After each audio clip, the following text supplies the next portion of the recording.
પાટણ શહેરની district and sessions કોર્ટની પાછળ આવેલા ભવાની મસાલામાં રહેતા 10 વર્ષનો જતીન ચંદ્રકાંત દેવી પૂજક નામનો માસૂમ યુવક પાટણ શહેરની મધ્યમાં આવેલી પાટણ બગવાડા પગાર કેન્દ્ર શાળામાં ધોરણ 5માં અભ્યાસ કરી રહ્યો છે।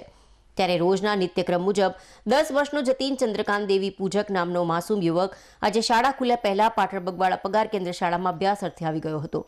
ત્યારે શાળામાં અભ્યાસ કરતા અન્ય વિદ્યાર્થીઓ સાથે શાળાના બાજુમાં આવેલા કમ્પાઉન્ડમાં રમતો હતો। ત્યારે રમતા રમતા અચાનક પાર્કિંગમાં પડેલી સાયકલ પર આ બાળક પડી જતા કમરના ભાગે ગંભીર ઈજા પહોંચી હતી। ત્યારે પાટણ બગવાડા પગાર કેન્દ્ર શાળામાં અભ્યાસ કરતા અને 10 વર્ષનો જતીન નામનો માસૂમ યુવક સાથે રમતા હતા। તે 10 થી 15 માસૂમ બાળકોએ સમય સૂચકતા વાપરી આ જતીનને તાત્કાલિક અસરથી શાળાની સામે જ આવેલી સરકારી સિવિલ હોસ્પિટલમાં ખસેડ્યો, જ્યાં ઉપસ્થિત ડોક્ટરો દ્વારા આ માસૂમ જતીનને તાત્કાલિક અસરથી સારવારની પ્રક્રિયા શરૂ કરી દીધી।